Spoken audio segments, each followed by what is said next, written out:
Socialist communism is social ownership.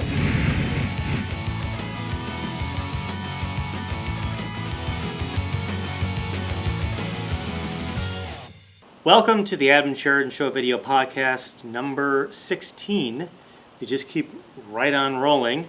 My name is Adam Courtwright. My name is Sheridan, and today we're going to be talking about mostly Martin Luther King Jr. and his legacy, and how what he said 50 years ago is still important today.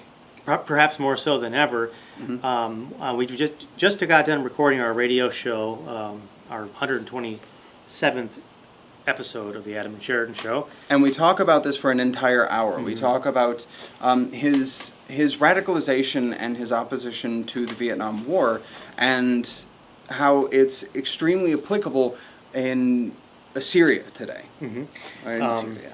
Now, this is going to be posted on YouTube on Monday, so we don't. Who knows? By now, we may have already bombed Syria, but it is currently Thursday when we record this. I just read a headline that said that the Obama administration is actually divided on how it wants to proceed with Syria. I don't know how much of that is true, but earlier reports in the week had suggested that by the end of Thursday, we may have already lobbed cruise missiles onto Syria, but that has not happened yet.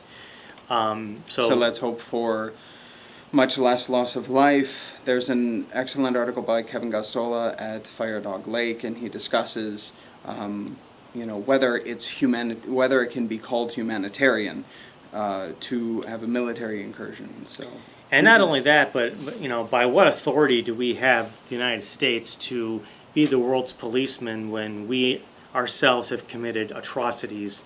For example, look at what we did in Vietnam. When we used Agent Orange on Vietnam to defoliate the forests, mm-hmm. There are people to this day who are still being born with birth defects. And the My Lai massacre, where the only one who came out of that without severe mental damage was the person who refused and went to jail, mm-hmm. because he refused to participate in a crime. So until that general and Henry Kissinger are brought to the ICE, the International Criminal Court, and tried for war crimes, and excuse me, we have no right to decide who gets bombed with our taxpayer funded military jets and Tomahawk missiles. And we know Martin Luther King Jr. was a pacifist, and he was saying that all violence should be stopped, all violence should be fought against. And one form of violence that he was talking about, and it is violent, mm-hmm. is poverty. Yes. In one of the clips that we play, he talks about people not being able to live on a full-time job. They're working full-time at part-time wages. And that is so important to understand, that you are only supposed to have to work for a dignified life 40 hours a week. And people are having to work 60 hours a week, 80 hours a week, just to survive. Right. And they're expected to be a human at the other end of that, when they're a commodity the rest of the time or asleep. And, we really went in depth about this on the radio show. Please give a listen. It should be up on our SoundCloud page, if not today, soon this week. We really went into depth, but, one of the things that we would like to take away from these speeches is, the increased radicalization of Martin Luther King that no one seems to want to talk about. No one today wants to talk about how Martin Luther King spoke out against poverty and the issues that Sheridan just raised, but also being very much against the Vietnam War and how that relates to our intervention in Iraq, in Afghanistan, and perhaps even Syria. No one wants to think about that in the ruling class, because then it would get people thinking about how very little has changed since the 1960s, and given the reputation and the just beautiful oratorical skills of this man, that it might actually radicalize the working class today. So, as Sheridan is going to probably about ready to point out, we actually, Ronald Reagan was the president who signed into law Martin Luther King Jr. Day. So that should tell you all you need to know about the ruling class's attitude towards this extremely important figure. And he was an important figure. He accomplished a lot, but he is only accepted and he is only talked about in the establishment, for the most part, I should say, as this sainted figure, as this deific figure, because that puts you apart from him. And he was an amazing person who accomplished an incredible amount in the short time he was given on this earth. He was in his 30s when he died, when he was killed. Excuse me.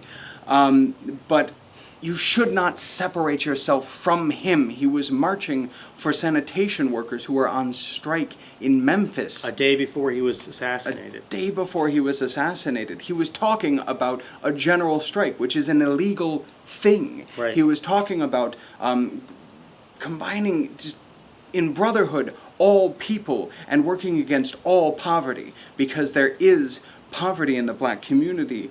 There is even today more poverty in the black community than other communities, and which is terrible and should be fought against.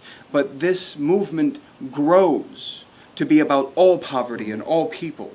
And in fact, he spoke about that. One of the things he mentioned in that speech and others was how this isn't a black and white issue. You know, you were talking about how he's been reified, but he's also been marginalized. He's been associated with the civil rights movement, which of course he was, and his work was extremely valuable. We owe a huge debt to what he accomplished for African Americans and all the African Americans who were inspired to put their necks out there and risk life and limb, risk the water cannons, risk the barking dogs, the rubber bullets, the tear gas, all of that stuff, the jail time.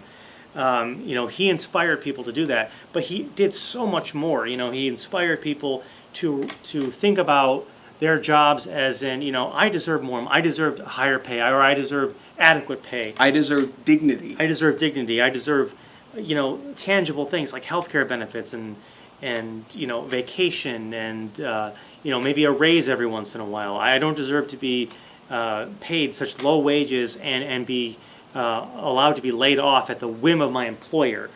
And then when that happens, I should have the right to organize and have a general strike, because he was on the side of organized labor. And that's one thing that's not talked about, because when you bring those issues up, what's the first thing you think of? Oh, he was a communist. Mm-hmm. Well, he wasn't a communist, but he may well have grown into one if he was allowed to live. He was changing all the time. He was a person in process. We continue to talk about that because he is not a static thing. He is not a figurine. He is not a plaque. He is not one speech.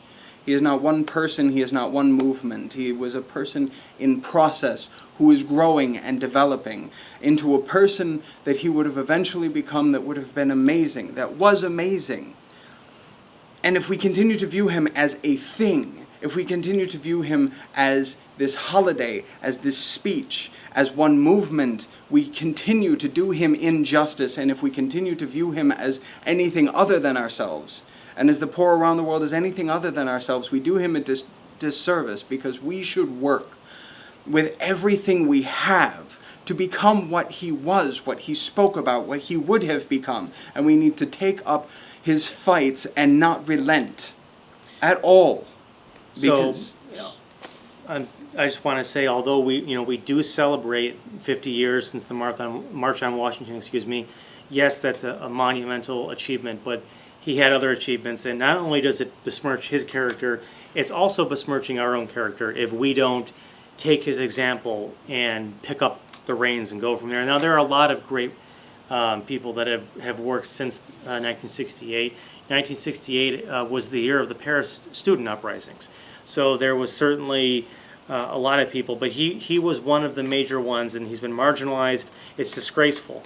And it's not only disgraceful, it's a coordinated decision on the part of the ruling class to obscure all that he worked for.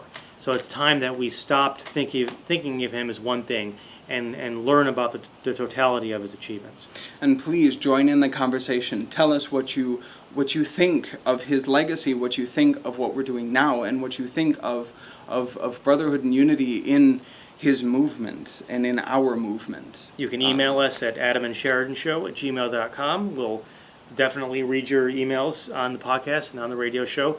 Hit us up on Facebook, The Adam and Sheridan Show. Like us there. I'm paying attention to Twitter. Mm-hmm. Again, I have sent a tweet. Ooh. And I'm going to continue to try and connect with people on Twitter, as I know it's a great medium. We're also WRFALP.com. Please listen to our radio show we flesh out these ideas that we just sketch out roughly here on the show. This is pretty much a promotion for our radio This show is and for ideas that we elaborate on the radio show. And on the radio show, we get so emotional. I was near tears at the end of this specific show. So check us out, wrfalp.com, the WordPress site. SoundCloud. But also go to YouTube and don't just subscribe to us, but also search in your location bar, search for Martin Luther King Jr. Memphis speech on sanitation workers or something like that, and listen to the whole thing. I think it's often called. I've seen them out. Listen to the whole speech. It's very moving, especially the end, because he talks about how he may not make it there with these people that were striking, and he turned out to be right the next day he was assassinated. So thanks for watching. This has been the Adam and Sheridan Show video podcast. My name is Adam Courtwright. My name is Sheridan. Stay active.